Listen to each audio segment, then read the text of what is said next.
મંગલમ ગૌતમ પ્રભુ, મંગલમ સ્થૂલી ભદ્રાદ્યા, જૈનો ધર્મોસ્તુ મંગલમ. ગ્રંથકાર ભગવંત કોઈ પણ ગ્રંથની રચના કરતા હોય તો પ્રાય કરીને શું કરતા હોય, જે ગ્રંથ છે તો તેની જે પ્રથમ ગાથા છે તો એમાં મંગલાચરણ કરે છે અને મંગલાચરણ સાથે સાથે 4 વસ્તુઓનો પણ ઉલ્લેખ કરે છે, જેનું નામ છે અનુબંધ ચતુષ્ટય. એમાં શું આવે છે? વિષય, પ્રયોજન, સંબંધ અને અધિકારી. એટલે ગ્રંથ રચના વગેરે જે પણ કાર્યોમાં, ગ્રંથ રચના કરવાનું એક કાર્ય છે ને, એ કાર્યમાં જે 4 વસ્તુઓ જે કારણભૂત બને છે તેમને અનુબંધ ચતુષ્ટય કહેવાય છે. એ આપણે લાસ્ટમાં સમજી લેશું કે અનુબંધ ચતુષ્ટય શું છે, શા માટે ને અનુબંધ ચતુષ્ટય કહેવાય છે. ફર્સ્ટ ગાથામાં હવે આજે જે ગ્રંથ છે તો એની અંદર સ્પષ્ટપણે આ મંગલાચરણ અને અનુબંધ ચતુષ્ટય એટલે આ 4 ચીજો તે સ્પષ્ટપણે બતાવેલા હોય છે કેટલાક ગ્રંથોમાં.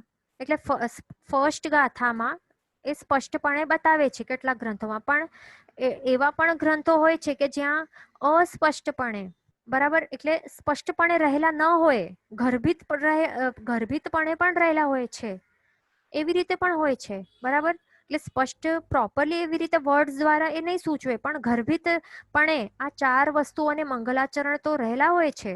ત્યારે પછી ગ્રંથ ભણતા કે ગ્રંથનું અધ્યયન કરતા મંગલાચરણ સહિત આ અનુબંધ ચતુષ્ટયની વિચારણા કરવામાં આવતી હોય છે. આ ફર્સ્ટ ગાથામાં આ ગ્રંથના જે રચયિતા છે શ્રી દેવેન્દ્ર સુરીશ્વરજી મહારાજ સાહેબ, એ સૌથી પહેલા મંગલાચરણથી શરૂઆત કરે છે. આ સિરિવીર જીણમ વંદીય આ શબ્દો દ્વારા શ્રી મહાવીર સ્વામી ભગવાનને નમસ્કાર કરવા દ્વારા ગ્રંથકાર ભગવાન શું કરે છે? ભાવ મંગલ કરે છે. કારણ કે ભાવ મંગલ દ્વારા આ ગ્રંથની રચના કરતા ટાઈમ કોઈ પણ વિઘ્નો નહીં આવે, અંતરાય કર્મોનો નાશ થાય, ઉપદ્રવ જે આવવાના હોય તે આવે નહીં, બરાબર, વિઘ્નો નહીં આવે અને આ ગ્રંથની રચના તે પરિપૂર્ણ થઈ શકે માટે તેઓ શું કરતા હોય છે? મંગલાચરણ કરતા હોય છે. ગ્રંથને ભણનાર છે અને ભણનારા અને ભણાવનારા તેમને પણ અધ્યયન, આ ગ્રંથનું અધ્યયન કરતા કોઈ પણ વિઘ્નો આવતા નથી, નડતા નથી, ભાવ મંગલ જો કરે તો, બરાબર. એટલા માટે અહીંયા ભાવ મંગલ રૂપી જે મંગલાચરણ તેઓ કરે છે. અને બીજું, ભાવ મંગલ જે છે ને તો તે અવશ્ય એ શુભ ફળ પ્રાપ્તિ કરાવે છે. એટલે ભાવ મંગલ એટલા જ માટે ભાવ મંગલને દ્રવ્ય મંગલ કરતા પણ શ્રેષ્ઠ કહેવાય છે. કારણ કે ભાવ મંગલ જે છે તે કઈ આપણા પુણ્ય ઉપર ડિપેન્ડન્ટ નથી. આપણા પુણ્ય ઉદય હોય કે પાપ ઉદય હોય, પણ તે શુભ ફળ તો અવશ્ય આપે છે, હેલ્પ અવશ્ય કરે છે. પણ દ્રવ્ય મંગલ કેવો છે કે એની સાથે જો પુણ્યનું બળ રહેલું હોય આપણું, તો જ તે શુભ ફળ અપાવનારું બને છે, નહીં તો નહીં, બરાબર. એટલે તે અહીંયા ફરક છે. આગળ ગ્રંથકાર શ્રીજી શું કરે છે? મહાવીર સ્વામી ભગવાનના ગુણગાન કરીને તેમણે અહીંયા નમસ્કાર એમણે કર્યું છે. તો સિરી એટલે શું? સિરી એટલે કે લક્ષ્મી, એટલે કે પણ બાહ્ય લક્ષ્મી અને અભ્યંતર લક્ષ્મી, તો તેનાથી યુક્ત બાહ્ય અને અભ્યંતર લક્ષ્મીથી યુક્ત એવા શ્રી મહાવીર સ્વામી ભગવાનને હું વંદન કરું છું. તો બાહ્ય લક્ષ્મી એટલે શું?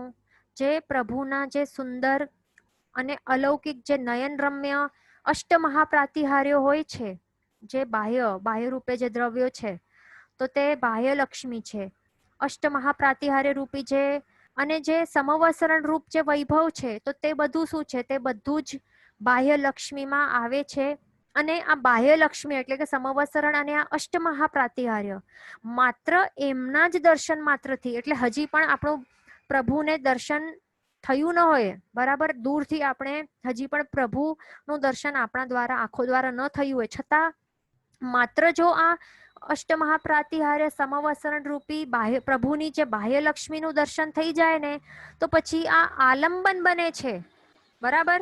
આ શુભ એવા ઉત્કૃષ્ટ એવા નિમિત્ત બને છે કે જેના દ્વારા આપણા આત્મામાં એક શુભ ભાવ ધારા એ ઉત્પન્ન થઈ જાય છે અને તે ચડતા જાય તો પછી કેવલ જ્ઞાનની પણ એ પ્રાપ્તિ કરાવવામાં તે સમર્થ છે.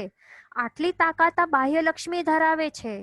આપણે દૃષ્ટાંત તો સાંભળ્યું જ છે ને આપણે દૃષ્ટાંત 500 જે જૈન દીક્ષા ગ્રહણ કરેલા જે તાપસો હતા, ગૌતમ સ્વામી ભગવાનના જે શિષ્યો હતા, 500 તાપસો કે જેમણે જૈન સાધુ એટલે જૈન દીક્ષા સ્વીકારી હતી, તો એવા તાપસો એમણે દૂરથી દર્શન, આ જે પ્રભુની જે બાહ્યલક્ષ્મી છે, અષ્ટમહાપ્રાતિહાર્ય સંવત્સરણ રૂપ જે બાહ્યલક્ષ્મી છે, માત્ર એમના દૂરથી દર્શન કરવા દ્વારા એમનામાં એવી ભાવધારા ઉત્પન્ન થઈ અને એ ચડતી ગઈ કે જે કેવલ જ્ઞાનની ત્યારે જ એમણે પ્રાપ્તિ થઈ ગઈ.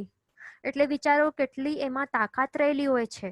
પછી બીજી છે અભ્યંતર લક્ષ્મી.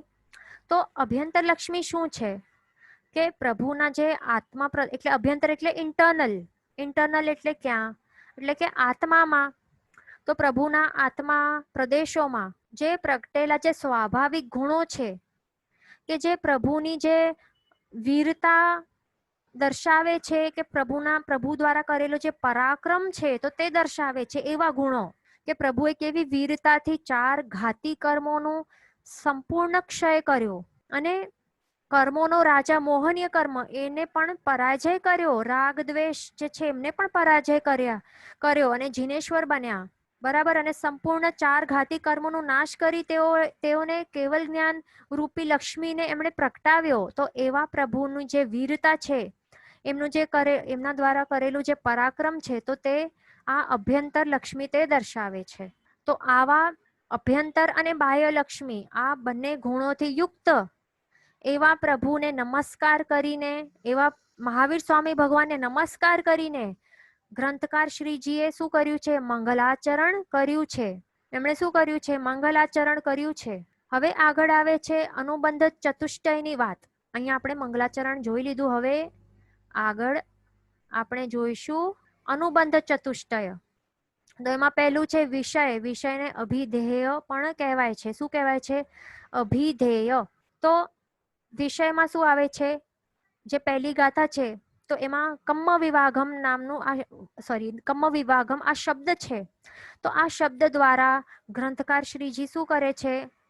આ ગ્રંથના જે વિષય છે, વિષય એટલે કે ટોપિક, એટલે કે આ ગ્રંથ શેના ઉપર આધારિત છે, કયા ટોપિક ઉપર બેઝડ છે, તો તે આ વર્ડ દ્વારા ગ્રંથકાર શ્રીજી બતાવે છે કે આ ગ્રંથ શું છે? કર્મોના વિપાક. આ શું છે? કર્મ વિપાક એટલે કે કર્મોના વિપાક ઉપર આ બેસ્ડ છે. આ ગ્રંથનો ટોપિક છે. એટલે કે કર્મ વિપાક એટલે શું?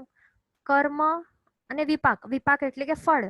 તો કર્મોના ફળ વિશે આપણને આ ગ્રંથ ભણીને આપણને જાણવા મળશે. અને અહીંયા વિષય જરૂરી છે. વિષય જે ટોપિક છે એના વિશે ત્યાં જણાવવાનું તે જરૂરી છે. કારણ કે આ વિષય શું છે, આ ગ્રંથનો ટોપિક શું છે, તો તેને જાણ્યા બાદ જ આપણે નિર્ણય કરી શકીએ ને. એની અંદર આ ગ્રંથની અંદર પદાર્થો જે છે તો તે જાણવા માટે આપણને આગળ વધવાનું છે કે નહીં. બરાબર. એટલા માટે આ વિષય એ જરૂરી છે. પછી આગળ આવે છે સંબંધ. તો સંબંધ એટલે શું? સંબંધ એટલે શું? આપણે નોર્મલ વર્ડ્સમાં કહીએ સંબંધ એટલે કે રિલેશન કહીએ ને, કનેક્શન કહીએ. અહીંયા ક્વેશ્ચન છે કે ઇઝ વિષય કર્મ વિપાક? હા, કર્મ વિપાક એટલે કે કર્મનું ફળ. તો તે વિષય છે, આ ગ્રંથનો વિષય છે. તો હવે સંબંધ શું છે? સંબંધ એટલે કે આ કર્મ વિપાક ગ્રંથમાં જે વિષય લેવાશે, જે ટોપિક લેવાશે, જે પણ પદાર્થો લેવાશે આ ગ્રંથમાં, તો તે ક્યાંથી ઉદ્ધરેલા છે, એટલે કે આ એનો સંબંધ તે કયા ગ્રંથની સાથે રહેલું છે. એટલે આ જે ગ્રંથ છે, કર્મ વિપાક નામનું જે ગ્રંથ છે કે પહેલું ગ્રંથ કર્મ ગ્રંથ છે, તો આ ગ્રંથનો આધાર એટલે આધાર ગ્રંથ શું છે, એટલે ક્યાંથી એ લીધેલું છે, એનું કનેક્શન કોની સાથે છે, એની અંદર જે પદાર્થો છે તે કયા ગ્રંથની સાથે એમનો સંબંધ રહેલું છે, તો તે આ દર્શાવે છે સંબંધ. બરાબર. તો આપણને આ પૂજ્ય આચાર્ય ભગવાન શ્રી દેવેન્દ્ર સુરીશ્વરજી મહારાજ સાહેબ દ્વારા જે રચિત આ પહેલા કર્મ ગ્રંથ આપણે ભણવાનું છે, તો તેનો સંબંધ કયા ગ્રંથથી છે, એનો સોર્સ શું છે, એટલે એ ઓરિજિનેટ ક્યાંથી થયો છે, તો અહીંયા ગ્રંથકાર શ્રીજી ભગવાન આ શબ્દો દ્વારા બતાવે છે. જો અહીંયા શબ્દો શું છે? ગાથામાં સિરી વીર જીણમ. બરાબર. તો આ શબ્દો દ્વારા ગ્રંથકાર શ્રીજી જણાવે છે કે આ ગ્રંથ તે શ્રી મહાવીર સ્વામીની વાણી ઉપર આધારિત છે. એટલે મેઇન સોર્સ કોણ છે? શ્રી મહાવીર સ્વામીની જીનવાણી. હવે એની અંદર આપણે 3 પ્રકારના સંબોધનની પણ વાત કરશું. પહેલું છે ગુરુ, પર્વ, ક્રમ, લક્ષણ, સંબંધ અથવા તો ઉપાદાન, ઉપાદેય, સંબંધ. આ શું છે? તો પહેલા તો આપણે આ એક પહેલા સમજી લેશું કે ગુરુ, પર્વ, ક્રમ, લક્ષણ, સંબંધ શું છે. હવે ગુરુ એટલે કે જે ગુરુ હોય, ગુરુ શિષ્ય જે હોય ને, તો એ ગુરુ, શિષ્યના જે ગુરુ હોય તે ગુરુ, બરાબર. જેની અંડર શિષ્યો રહેલા હોય, જેમની આજ્ઞા માનતા હોય તેમને ગુરુ કહેવાય. પર્વ, પર્વ એટલે શું? આપણે સાંભળ્યું છે ને કે પર્વ તિથિ છે, પર્યુષણ મહાપર્વ છે, એટલે કે ઓકેઝન, એટલે કે અમુક અમુક ઓકેઝન, એટલે અમુક સમય પછી આવે. પર્વો અમુક અમુક સમય પછી આવે ને, જે રોજ આવે તેને પર્વ નહીં કહેવાય. અમુક અમુક ટાઈમ પછી આવે તેને પર્વ કહેવાય ને. તે પછી આવે છે ક્રમ. ક્રમ એટલે કે, ક્રમ એટલે શું? લાઇનસર, બરાબર. ક્રમસર આપણે કહીએ તો એનું મિનિંગ શું છે? લાઇનસર. તો એ એનું લક્ષણ અને એ સંબંધ એટલે કે કનેક્શન. તો હવે ગુરુ, પર્વ, ક્રમ, લક્ષણ, સંબંધ, તો તે શું છે? તો એ આપણે સમજવા પ્રયત્ન કરશું. બહુ ઈઝી છે. ઓકે, તો હવે આપણે પહેલા તો એ મેઇન સોર્સ કોણ છે? અહીંયા જો, અહીંયા આપણને ટેબલથી બરાબર સમજાશે. શ્રી મહાવીર સ્વામી ભગવાન. તો અહીંયા પહેલા જ કહી દે છે ને, સિરી વીર જીણમ કહીને પહેલાથી દર્શાવી દે છે કે મેઇન સોર્સ કોણ છે? શ્રી મહાવીર સ્વામી છે. પ્રભુવીર છે કે જેમણે અર્થ રૂપે દેશના આપી સમવસરણમાં. જ્યારે એમણે કેવલ જ્ઞાન પ્રગટ થયું ત્યારે જ પ્રભુ શું કરે છે? સમવસરણમાં જે અર્થરૂપી તે દેશના આપે છે. પ્રભુ સૂત્રરૂપી દેશના નથી આપતા, પણ કઈ દેશના આપે છે? અર્થરૂપી દેશના આપે છે, સમજણ આપે છે, બરાબર. પછી શું થાય છે? જે 11 જે ગણધર ભગવંત જે હોય છે, ગણધર બનવા યોગ્ય જે મનુષ્યો છે, તેઓ સંયમ ગ્રહણ કરે છે અને આવી રીતે 11 ગણધર ભગવંતોની સ્થાપના થાય છે. અને પછી આ 11 જે આ મહાવીર સ્વામી ભગવાન માટે 11 હતા. અલગ અલગ ભગવાન માટે અલગ અલગ સંખ્યા હોય છે, એ પણ ધ્યાન રાખવાનું. It's not only 11. અલગ અલગ તીર્થંકર ભગવંતો માટે અલગ અલગ સંખ્યા હોય છે ગણધર ભગવંતોની. ઓકે, તો હવે અહીંયા 11 ગણધર ભગવંતો જે છે, તો તે શું કરે છે? મહાવીર સ્વામી એક એક એક એક કરીને વાસક્ષેપ નાખતા જાય છે. તો પછી શું થાય છે? લાઈન વાઇઝ બધા શું થાય છે? બધાનો અંતર મુહૂર્તમાં શું કરે છે? દ્વાદશાંગીની રચના કરે છે. અહીંયા જો, દ્વાદશાંગી, દ્વાદશાંગી, દ્વાદશ એટલે કે 12 અને અંગી એટલે કે જેના અંગ 12 હોય, જે 12 અંગવાળી હોય, તો તેને શું કહેવાય? 12 અંગવાળીને દ્વાદશાંગી કહેવાય છે. એટલે માત્ર એક અંતર મુહૂર્તમાં જ તેઓ બધા જ એક એક એક એક કરીને બધા ગણધર ભગવંતો દ્વાદશાંગીની રચના કરે છે. પણ પ્રથમ પટ્ટધર તરીકે કોણ છે? હમણાં 5મા ગણધર. આ જો, કોણ? 5મા ગણધર શ્રી સુધર્મા સ્વામી ગણધર ભગવંતને પ્રથમ પટ્ટધર તરીકે સ્થાપવામાં આવ્યું છે.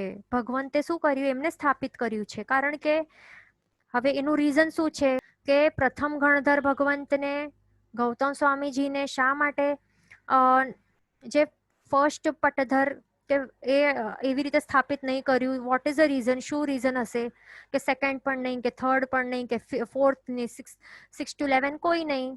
તો શું છે એમાં? પ્રથમ પટ્ટધર તરીકે 5th ગણધર ભગવંત સુધર્મા સ્વામીજી ભગવંતને સ્થાપિત કરવામાં આવ્યું હતું, કારણ કે તેમનો છદ્મસ્તકાલ એ લાંબા સમયનો હતો અને પણ બીજા બધા જ ગણધર ભગવંતોની અપેક્ષાએ એમનું ઘણું જ મોટું છદ્મસ્તકાળ રહેલું હતું, બરાબર. હવે એમાં એજનું જેમણે પણ આન્સર લખ્યું છે તે રોંગ છે. કેમ? કારણ કે એજ એમનો એજ ઉપર કઈ ડિપેન્ડન્ટ નથી, બરાબર. મેન જેમને પાઠ પરંપરામાં જેમને સ્થાપિત કરવામાં આવે છે ને ફર્સ્ટ, તો એમનું છદ્મસ્તકાળ જોઈએ છે. કે છદ્મસ્તકાળ એટલે શું? કે કેવલ જ્ઞાન લાસ્ટમાં કોને પ્રગટ થવાનું હતું? સૌથી લાસ્ટમાં સુધર્મા સ્વામી ભગવાનને પ્રગટ થવાનું હતું, બરાબર. એટલે કે છદ્મસ્તકાળમાં જ શું થાય છે કે શિષ્યોના નાયક બનીને તેઓ સંચાલન કરી શકે છે અને અનુશાસન તેઓ લાવી શકે છે. જેમનું પણ છદ્મસ્ત એટલે જે પણ છદ્મસ્ત કાળમાં રહેલા હોય ને તેઓ જ બરાબર સંચાલન કરી શકે છે. સારણા વારણા ચોયણા પડી ચોયણા એ બધું જ યુઝ કરીને, એટલે કે પહેલા તો સારી રીતે એ સમજાવે, નહીં સમજે તો પછી શું કરે, કોઈક આવું ઠપકો આપે, છતાં પણ નહીં સમજે તો પછી દંડ આપે. એવો એવો પ્રકારનું જે દંડ હોય છે અનુશાસન લાવવા માટે કે સંચાલન કરવા માટે, તો તે કોણ કરી શકે? છદ્મસ્ત કરી શકે કે કેવલ જ્ઞાની કરી શકે? કેવલ જ્ઞાની નહીં કરે ને. કેવલ જ્ઞાની ભગવંત આ બધું નથી કરતા. તો અહીંયા ગૌતમ સ્વામી ભગવાનને તરત જ કેવલ જ્ઞાન પ્રકટ થઈ ગયું હતું. મહાવીર સ્વામી ભગવાનનો જ્યારે મહાવીર સ્વામી ભગવાન તે નિર્વાણ પામ્યા પછી નેક્સ્ટ ડેજમાં સવારમાં જ તેમને ગૌતમ સ્વામી ભગવાનને કેવલ જ્ઞાન પ્રગટ થઈ ગયું. તો હવે કેવલ જ્ઞાની એવા આપણા ગૌતમ સ્વામી ભગવાન તે હવે સંચાલન કેવી રીતે કરી શકશે? ગણના નાયક બનીને સારણા વારણા ચોયણા પડી ચોયણા બધું એમને કરવું પડે જે ગણના નાયક હોય. એટલે કે પહેલા તો સારી રીતે સમજાવવાનું, પછી ઠપકો આપવાનો, નહીં તો દંડ આપવાનું. તો એ એવા પ્રકારના એટલે જે પણ રાગ કે દ્વેષનું એટલે જેમાં સૂક્ષ્મ રાગ દ્વેષ પણ રહેલું હોય ને, તો તેઓ જ આ ગણના નાયક બનીને આવી રીતે કરી શકે. પણ જે કેવલ જ્ઞાની હોય ને, કેવલ જ્ઞાની ભગવંતે વિતરાગી બની ગયા છે, તેઓ પછી આ બધું નહીં કરે. બરાબર. એટલા માટે અને બીજા પણ જે ગણધર ભગવંતો હતા, બીજા બાકીના 10, તેઓનું પણ છદ્મસ્ત કાળ તે નાનું હતું. છદ્મસ્ત કાળ એટલે કે જે કેવલ જ્ઞાન રહિત વાળી અવસ્થા, એટલે કે હજી પણ એમના આત્મા પ્રદેશો પર 4 ઘાતી કર્મો એટલે બાકી જે રહે, જેમણે હજી સુધી ક્ષય નથી કર્યું, 4 ઘાતી કર્મો જે છે જેમણે પણ ક્ષય નથી કર્યું, તો તેઓને છદ્મસ્ત કહેવાય છે. પણ જેઓએ આ 4 ઘાતી કર્મોનો ક્ષય કરી દીધું એમણે કેવલ જ્ઞાની કહેવાય છે. બરાબર. તો એટલે ધ્યાન રાખવાનું કે કેવલ જ્ઞાની એ નહીં કરી શકે, પણ છદ્મસ્ત અવસ્થાવાળા એ કરી શકે. ગણનું સંચાલન ગણનાયક તરીકે એ કરી શકે. તો એ છદ્મસ્ત કાળ સૌથી લાંબુ સુધર્મા સ્વામીનું હતું. સૌથી લાસ્ટમાં કેવલ જ્ઞાન એમને પ્રગટ થવાનું હતું. એટલા જ માટે એમને ગણધર તરીકે એમની સ્થાપના કરવામાં આવેલ હતી. બરાબર. એ ધ્યાનમાં રાખવાનું છે. પછી શું થયું આગળ? એટલે છદ્મસ્ત અવસ્થામાં લાંબા સમય રહેલા ગુરુ ભગવંતોને તે પછી પાઠ પરંપરા સોંપવામાં આવી. કારણ કે કેવલ જ્ઞાન પ્રગટ થયા બાદ તેઓ પછી આ બધું સંચાલન નહીં કરી શકે. પછી દ્વાદશાંગી તો હવે એ સમજી લેવાનું કે દ્વાદશાંગીની રચના તો દરેકે ગણધર ભગવંતને કરી જ હતી. બરાબર. તો હવે એમના આપસના જે દ્વાદશાંગીમાં શું પછી ડિફરન્સ હોય? અર્થ હોય ને એ સેમ જ હોય, મીનિંગ સેમ હોય, માત્ર શબ્દ રચના અલગ હોય, શબ્દો અલગ અલગ યુઝ કરેલા હોય પણ અર્થ સેમ હોય.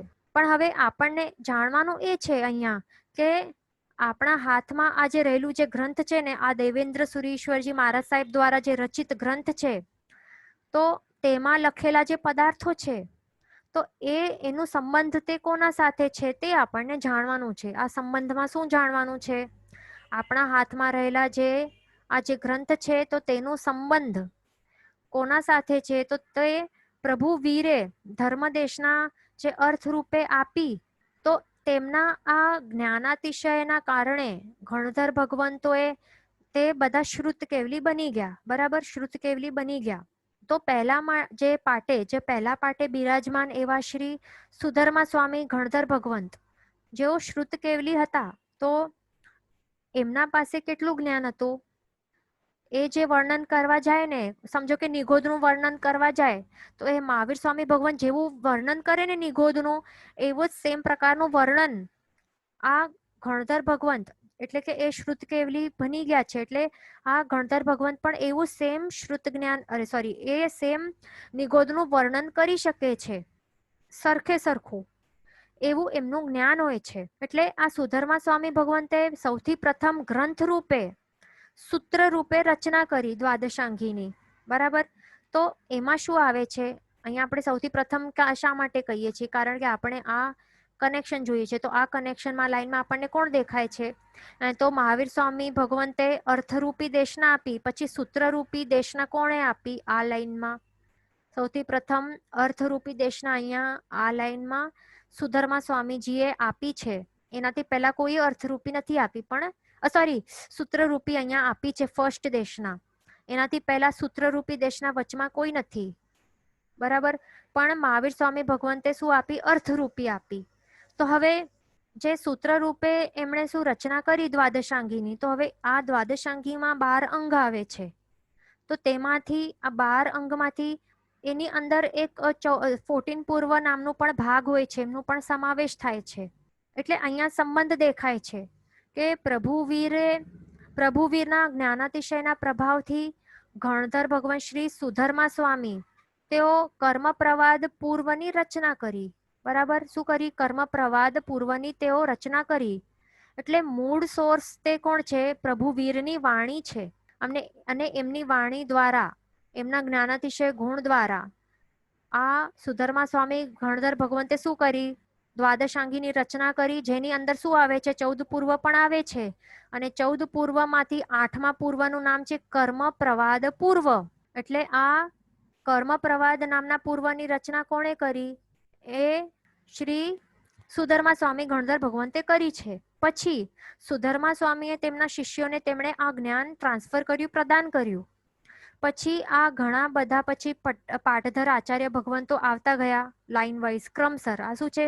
ગુરુ પર્વ ક્રમ લક્ષણ ક્રમમાં બધા આવતા ગયા. તો એમણે પણ શું કરી? કર્મ પ્રવાદ પૂર્વમાંથી, આજે કર્મ પ્રવાદ પૂર્વ આપણે જે જોયું 8મું પૂર્વ, તો એમાંથી શું કરી આગળ રચના? પ્રાચીન જે એવા 6 કર્મ ગ્રંથની રચના કરી. પંચસંગ્રહ, સપ્તતિકા વગેરે, કમ્મપૈડી વગેરે એમની રચના કરી. શામાંથી? આનું આધાર લઈને, કર્મ પ્રવાદ પૂર્વનું આધાર લઈને આ બધાની રચના કરી.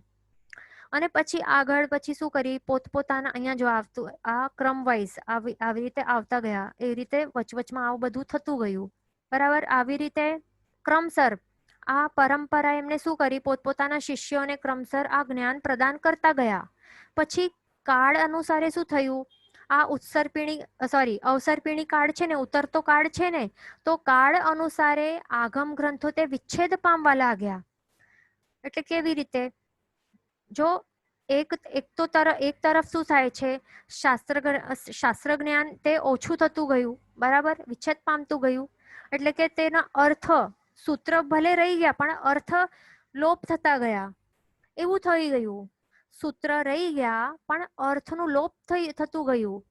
કારણ કે હવે તે સૂત્રનું હવે અર્થ કાઢનાર એટલી બુદ્ધિ પણ રહેલી ન હતી. કારણ કે આ અવસરપીણી કાળના પ્રભાવથી શું થતું ગયું? જે શિષ્યો હતા આગળના, તો તેઓમાં બુદ્ધિનું પણ હ્રાસ એટલે કે ઘટાડો થતો ગયો.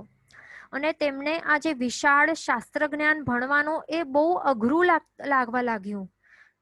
અને બીજું, આયુષ્ય પણ એમના હ્રાસ પામવા લાગ્યા ને, ઘટવા લાગ્યા ને, આયુષ્ય પણ નાના નાના થતા ગયા. તો તેના કારણે નાનકડા એવા આયુષ્યમાં ઓછી બુદ્ધિથી કેવી રીતે ભણી શકે આગળના જે થનારા શિષ્યો? તો એના માટે એમના ગુરુ ભગવંતોએ શું કર્યું? પછી આ પ્રાચીન જે 6 કર્મગ્રંથ હતા ને, આ પ્રાચીન 6 કર્મગ્રંથના નામ આવા હતા કે કર્મ વિપાક, કર્મસ્તવ, બંધ સત્તા, આવી રીતે હતા. ષડશીતિ આવી રીતે હતા 6 કર્મગ્રંથના નામો પ્રાચીન વાળા. બરાબર. તો તે એ પ્રાચીન 6 કર્મગ્રંથ છે, તો તેમનો આધાર લઈને પછી એ શું કરવા લાગ્યા? તેઓ ભાષ્ય, ચૂર્ણી અને એના ટીકા વગેરે જે પણ કર્મ સાહિત્યની રચના કરવા લાગ્યા. તો આવી રીતે પછી ટ્રાન્સફર થતા ક્રમસર આવી રીતે ટ્રાન્સફર થતા ઠેઠ સુધર્મા સ્વામી ગુરુ ભગવંતથી કરીને, અહીંયાથી કરીને ક્રમસર જે પ્રભુની જે જીનવાણી હતી અને તે પણ કર્મ વિપાકના સંબંધી જે પદાર્થો હતા, તે બધા ગુરુ તેઓ શું કરતા હતા? પોતપોતાને શિષ્યને પ્રદાન કરતા જાય છે ક્રમસર. બરાબર. તો આવી રીતે પછી નીચે આવતા પાસ ઓન થતા પછી જે 13th કે 14th સદીના જે શ્રી દેવેન્દ્ર સુરીશ્વરજી મહારાજ સાહેબ હતા, તો તેઓએ શું કર્યું? આ પ્રાચીન જે અહીંયા જે પ્રાચીન છે ને, પ્રાચીન 6 કર્મગ્રંથ, એમાંથી શું કર્યું? એમણે સરળ ભાષામાં અને શોર્ટમાં એમણે શું કર્યું? પ્રાચીન 6 માંથી એમણે નવા 5 કર્મ ગ્રંથોની રચના કરી. 5 નવ્ય કર્મ ગ્રંથની એમણે રચના કરી. પછી તેમણે પોતાના શિષ્યોને એમના દ્વારા જે રચિત કર્મ ગ્રંથને પ્રદાન કર્યું. અને આગળ પાસ ઓન થતા ક્રમસર અને પરંપરાએ પાસ ઓન થતા આપણા ગુરુ ભગવંતોને એમણે એમના દ્વારા આપણા સુધી, આપણા આ હાથમાં આવી રીતે આ ગ્રંથ આપણને પહોંચ્યું છે. બરાબર. એટલે આ પૂજ્ય શ્રી દેવેન્દ્ર સુરીશ્વરજી મહારાજ સાહેબ દ્વારા રચિત આ જે ગ્રંથ છે, તો એમાં રહેલા જે પણ પદાર્થો છે ને, એની અંદર જે પણ રહેલું છે તે આપણે હમણાં ભણી રહ્યા છીએ. તો તેનો હવે સંબંધ આપણે જે ભણી રહ્યા છીએ ને, આપણા હાથમાં જે બુક છે, તો તે ગ્રંથ, તો તેનો સંબંધ કોની સાથે છે, તેનો સોર્સ હવે કોણ છે, તો તે અહીંયા આપણને સંબંધમાં આપણને તે જ જાણવાનું છે. આપણા હાથમાં જે બુક છે અને એ પણ શ્રી દેવેન્દ્ર સુરીશ્વરજી મહારાજ સાહેબ દ્વારા રચિત, તો તેનો સંબંધ કોની સાથે છે, સોર્સ કોણ છે, તો તે આપણને જાણવાનું છે. તો એમાં મેન શ્રી પ્રભુવીરની જીનવાણી જે અર્થ રૂપે દેશના આપી હતી, તેમાંથી ગુરુથી શિષ્યોને એમણે શું કર્યું, પરંપરાએ ક્રમસર આ કર્મ વિપાકના પદાર્થો પ્રદાન કરતા ગયા, એટલે કે ટ્રાન્સફર કરતા ગયા. એવી રીતે અહીંયાથી આવી રીતે ટ્રાન્સફર કરતા ગયા અને આપણા હાથમાં તે જ આવ્યા છે ગ્રંથો. એટલે ડાયરેક્ટ જીનવાણી આવી રીતે વાયા આવી છે. હવે બીજી અપેક્ષાએ એમ પણ કહી શકાય છે કે પ્રથમ પટધર શ્રી સુધર્મા સ્વામીજી, અહીંયા તો આપણે ડાયરેક્ટ અહીંયા જોયું પ્રભુજીની જીનવાણી આપણને મળી છે, પણ પછી બીજી અપેક્ષાએ એમ પણ કહી શકાય છે કે સૌથી પ્રથમ સૂત્ર રૂપે કોણે આપી, સૂત્ર રૂપે કોણ હતા આ લાઈનમાં, તો સૂત્ર રૂપે રચના જે એમ તો આ ફર્સ્ટ હતી, જે પ્રથમ ગણોધર ભગવાન તે ફર્સ્ટ હોય છે, પણ આવી રીતે આપણે આ જે કનેક્શન જોઈએ છીએ, આ ડાયરેક્ટ જે કનેક્શન, તો એમાં કોણ થાય છે, તો અહીંયા શ્રી સુધર્મા સ્વામી ભગવાન, તો ત્યાંથી પરંપરાએ ક્રમસર આપણા સુધી આ દેવેન્દ્ર સુરીશ્વરજી મહારાજ સાહેબ દ્વારા રચિત આ ગ્રંથ છે, જે બુક છે આપણા હાથમાં, તો તે આપણને મળી છે. બરાબર. એટલે સૂત્રની અપેક્ષા જો જોઈએ તો પ્રથમ રચિતા સુધર્મા સ્વામીજીની સાથે આ પુસ્તકનો ડાયરેક્ટ સંબંધ છે. અને એ કયો સંબંધ કહેવાય, ગુરુ પર્વ ક્રમ લક્ષણ સંબંધ, આ નામનો સંબંધ છે. અને જો અર્થની અપેક્ષા કરીએ, અર્થની અપેક્ષાથી તો શું થાય છે, આ કર્મ વિપાકના જે વિષયો છે, તો એની અંદર જે પણ વિષયો છે, તો એની અર્થની જે દેશના આપનાર કોણ છે, શ્રી મહાવીર સ્વામી ભગવાન છે. તો એમની સાથે પણ સંબંધ રહેલું છે. બરાબર. એટલે આવી રીતે સંબંધ થાય છે. તો તે સંબંધ કેવા ભાવવાળો છે, તો હવે આપણે સમજીશું આગળ. કેવા ભાવવાળો છે, અહીંયા એક વર્ડ લખવું રહી ગયું, ઉપાદાન ઉપાદેય ભાવ છે અહીંયા આ વર્ડ, તો તે અહીંયા એડ કરી લેજો આપ. તો ઉપાદાન, તો આ જે સંબંધ આપણે જોયું, તો તે કેવા ભાવવાળો છે, તે છે ઉપાદાન ઉપાદેય ભાવ વાળો આ સંબંધ છે. બરાબર. તો એમાં શું હોય છે, આપણે આજે દેવેન્દ્ર સુરીશ્વરજી મહારાજ સાહેબ દ્વારા રચિત જે આપણા હાથમાં જે બુક છે, તો એ ભણવા માટે હાથમાં લીધું છે. બરાબર. પણ આ ગ્રંથની રચના કરનારા કોણ છે, શું, એટલે આ દેવેન્દ્ર સુરીશ્વરજી છે. તો તે આ દેવેન્દ્ર સુરીશ્વરજી પૂજ્ય શ્રી દેવેન્દ્ર સુરીશ્વરજી મહારાજ સાહેબ, તો તેઓ કોણ છે, છદમસ્ત છે કે કેવલ જ્ઞાની છે, તો તે આપણને જાણવું જોઈએ. કોઈ પણ ગ્રંથ આવે તો પહેલા આપણને સંબંધ જાણવાનું, તો તે એના રચયિતા કોણ છે, શું તે કેવલ જ્ઞાની ભગવાન છે કે છદમસ્ત છે. તો હવે ઓબ્વિયસલી તેઓ કેવલ જ્ઞાની નહીં હતા, સર્વજ્ઞ નહીં હતા. તો પછી હવે એમના દ્વારા જે રચિત આ કર્મગ્રંથની જે બુક છે, તો એનો સંબંધ પછી કયા ગ્રંથની સાથે છે, તો તે ચેક કરવાનું. બરાબર. તો હવે એ કયા ગ્રંથના આધારે એ લખાયેલું છે, તો તે આપણને ચેક કરવાનું છે. તો તે આપણને જાણવું જોઈએ. તો તે કેમ, કારણ કે જો છદમસ્ત જીવ હોય ને, એટલે કે જે સર્વજ્ઞ ન હોય, જે કેવલી ન હોય, તો એવા જીવો જો પોતાની બુદ્ધિથી જ પોતાની જે કલ્પના કે મતિ કલ્પના દ્વારા પોતાના પ્રમાણે, પોતાની જેટલી બુદ્ધિ ચાલતી હોય એટલા પ્રમાણે, એના પ્રમાણે અને સ્વતંત્રપણે જો કોઈ ગ્રંથ બનાવે, તો તે શું થાય છે, તો તે ઉપાદેય હોતો નથી.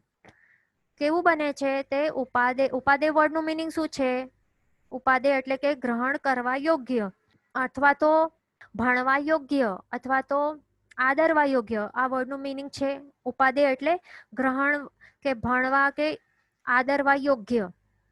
બરાબર. તો આપણે રૂલ શું જોયું કે જો ગ્રંથના રચના કરતા છે કે ગ્રંથકાર ભગવંત છે, તો તેઓ જો છદ્મસ્ત હોય અને એમણે પોતાની જ બુદ્ધિથી મતિ કલ્પના દ્વારા એમણે એ ગ્રંથની રચના કરી હોય, તો પછી તે ગ્રંથ ઉપાદેય બનતો નથી, એટલે કે ભણવા યોગ્ય નથી. બરાબર. તો એટલા જ માટે પરમ પૂજ્ય દેવેન્દ્ર સુરીશ્વરજી મહારાજ સાહેબે શું કર્યું, પહેલા જ ગાથામાં, આ ગ્રંથની પહેલા જ ગાથામાં સ્પષ્ટપણે તેઓ ભલે લખેલ નથી છતાં પણ તેઓ ગર્ભિત રીતે શું કહે છે, સિરી વીર ઝીણમ. આ શબ્દો દ્વારા તેઓ સૂચવી રહ્યા છે કે એમણે પોતાની મતિ કલ્પનાથી નથી બનાવ્યું. બરાબર. તેઓ છદ્મસ્થ છે અને મેં મારા બુદ્ધિથી કે મતિ કલ્પનાથી નથી બનાવ્યું, પણ શ્રી પ્રભુની વાણીના અનુસારે આ ગ્રંથની રચના મેં કરી છે. એવી રીતે તેઓ ગર્ભિત રીતે અહીંયા બતાવે છે સંબંધ, પોતાના ગ્રંથનો શેના સાથે સંબંધ છે, તો તે એવી રીતે તેઓ બતાવે છે. કારણ કે આપણા જીન શાસનમાં એક એવું નિયમ છે કે જે છદ્મસ્ત હોય તો તેમના દ્વારા રચના કરેલ ગ્રંથો વગેરે, જો તે ગ્રંથો સર્વજ્ઞ શ્રી અરિહંત ભગવાનની વાણીની સાથે જો તેમનો કોઈ કનેક્શન ન હોય, સંબંધવાળી ન હોય કે જીન વચન સાપેક્ષ ન હોય, તો પછી તે ગ્રંથ ઉપાદેય બનતો નથી, એટલે કે ભણવા યોગ્ય નથી, ગ્રહણ કરવા યોગ્ય નથી. માટે જ તેઓ બતાવે છે ગ્રંથકાર શ્રી દેવેન્દ્ર સુરીશ્વરજી મહારાજ કે આ બુકમાં શું છે, એમણે જે પણ રચના કરી છે તો તે પ્રભુના વાણી ઉપર આધારિત છે. તેઓ આવી રીતે કહે છે. એટલા માટે હવે આ ગ્રંથ આપણા હાથમાં છે, એટલા જ માટે એ હવે ઉપાદેય બને છે અને તે ભણવા યોગ્ય બને છે, વાંચવા યોગ્ય બને છે, ગ્રહણ કરવા યોગ્ય બને છે. બરાબર. એટલે અહીંયા આપણી વાત હતી ઉપાદાન ઉપાદેય ભાવ. તો ઉપાદેય તો આપણે સમજી લીધું કે આ ગ્રંથ ઉપાદેય કેવી કન્ડિશન શું છે કે ગ્રંથ ઉપાદેય કેવી રીતે બની શકે છે. તો હવે પ્રભુની વાણી તો તેના ઉપર આધારિત છે. બરાબર. એટલે હવે ઉપાદાન કોણ છે, ઉપાદાન એટલે કે રો મટીરિયલ કે સોર્સ. સોર્સ અહીંયા એપ્ટ છે, એ વધારે એપ્રોપ્રિએટ છે, સોર્સ. તો પ્રભુની વાણી તે સોર્સ છે. બરાબર. તે ઓરિજિન છે કે આધાર છે. બરાબર. અને ત્યાંથી એ ગ્રહણ કરીને એના આધારે આ ગ્રંથની રચના કરેલી છે. એટલે પ્રભુની વાણીને શું અહીંયા કહેવાશે, ઉપાદાન, અથવા તો પ્રભુને ઉપાદાન કહેવાય છે. બરાબર. અને ઉપાદેય એટલે કે આ જે વાંચવા યોગ્ય જે ગ્રંથ બને છે તો તેને અહીંયા ઉપાદેય છે. એટલે મેન આ બંને વચ્ચે શું સંબંધ છે, પ્રભુ વીરની વાણી ની ઉપર આધારિત છે આ ગ્રંથ. તો અહીંયા સંબંધ કેવો છે, ઉપાદાન ઉપાદેય ભાવનો સંબંધ છે. બરાબર. એટલા માટે આ વાંચવા યોગ્ય થાય છે. એટલે પ્રભુ વીરની વાણી અને ગ્રંથકાર શ્રીજી દ્વારા, એટલે દેવેન્દ્ર સુરીશ્વરજી મહારાજ સાહેબ દ્વારા રચિત આ જે કર્મ ગ્રંથ વાનની બુક છે, તો તેના વચ્ચે રહેલો જે ઉપાદાન અને ઉપાદેય ભાવવાળો અહીંયા સંબંધ રહેલો છે. તો તે અહીંયા આપણે જાણ્યું. આજે અહીંયા ક્વેશ્ચન્સ હવે આપણે લઈ લઈએ થોડા, પછી આપણે નેક્સ્ટ આગળ શું જોઈશું, એમાં આપણે ઉપાદાન ઉપાદેય ભાવ જોઈ લીધું. આગળ આવે છે કાર્ય કારણ ભાવ, અને બીજું હજી એક વાચ્ય ભાવ છે, તો તે પણ આપણે સમજીશું નેક્સ્ટ ક્લાસમાં. આપણે અહીંયા લઈ લઈએ ક્વેશ્ચન્સ. શ્રુત કેવલી એટલે શું? તો શ્રુત કેવલી એટલે કે જેમણે કેવલ જ્ઞાન હજી પ્રગટ થયું નથી, ચાર ઘાતી કર્મો એમણે હજી ક્ષય કર્યા નથી. બરાબર. પણ એમના આત્મામાં એક એવું શ્રુત જ્ઞાન નું એવું, એટલે આત્મામાં એવું શ્રુત જ્ઞાન પ્રગટ થઈ જાય છે કે જે દ્વાદશાંગીની એમણે રચના કરી દીધી છે. એટલે 14 પૂર્વ જેટલું જ્ઞાન એમની પાસે રહેલું હોય શ્રુત કેવલીની પાસે. બરાબર. અને જ્યારે એ નિગોધ વગેરેનું વર્ણન જો કરે તો એ કેવલ જ્ઞાની ભગવાન જેવું વર્ણન કરે તેટલું સરખું સેમ ટુ સેમ એ કરે, એટલે આપણે ડિફરન્સ ખબર નહીં પડે. પણ અહીંયા શું છે, હવે એક અહીંયા ડિફરન્સ, એક મેઇન ડિફરન્સ છે.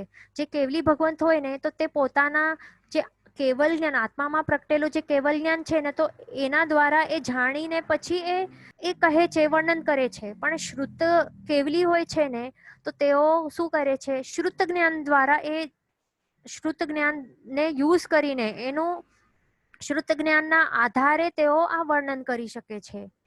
તો તે અહીંયા ડિફરન્સ છે. બરાબર. ક્વેશ્ચન છે કે ઘાતી કર્મ અઘાતી કર્મના નામ.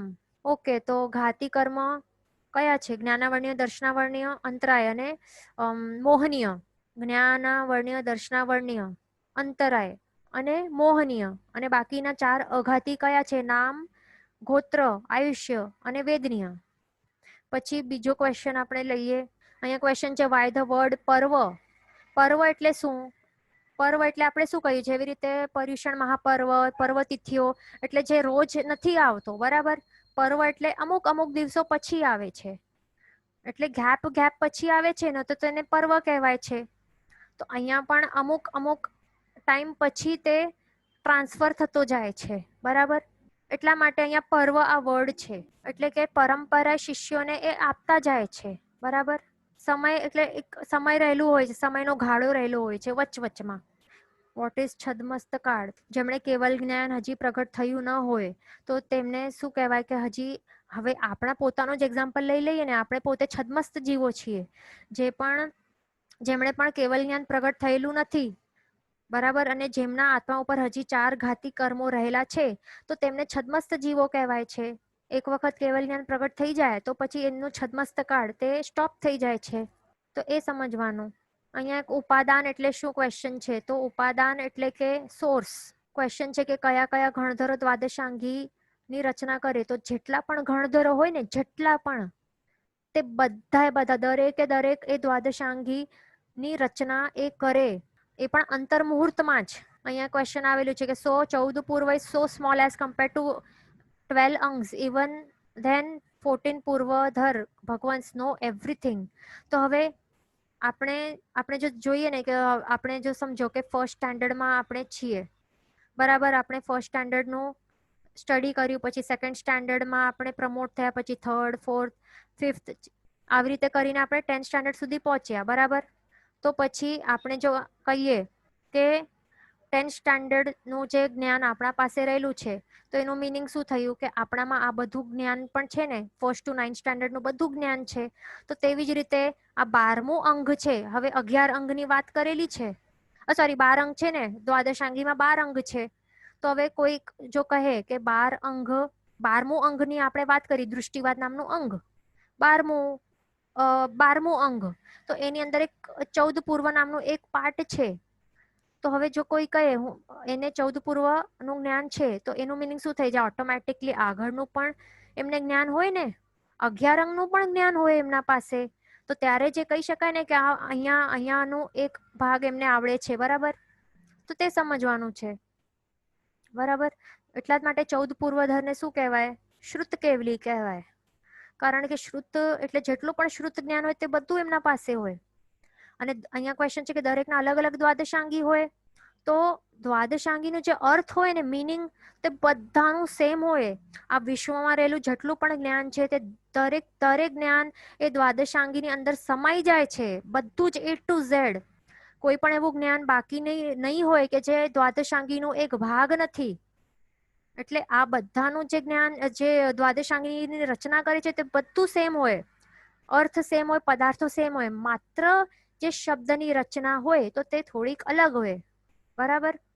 હવે હું આ કંઈક એક સેન્ટેન્સ લખું, તો આપ જે સેન્ટેન્સ ફોર્મ કરો, તો એ સેન્ટેન્સ અલગ હોય, મિનિંગ સેમ હોઈ શકે ને, તો એવી જ રીતે હોય. બરાબર. શબ્દ રચના અલગ હોઈ શકે, બટ અર્થ અને જ્ઞાન એ સંપૂર્ણ છે અને બધું છે અને સેમ છે. તો તે ધ્યાનમાં રાખવાનું. જીન વચન વિરુદ્ધ બોલાયું તો મિચ્છામિ દુક્કડમ, સર્વ મંગલ માંગલ્યમ, સર્વ કલ્યાણ કારણમ, પ્રધાનમ સર્વ ધર્માણમ, જૈનમ જયતિ શાસનમ. પ્રણામ.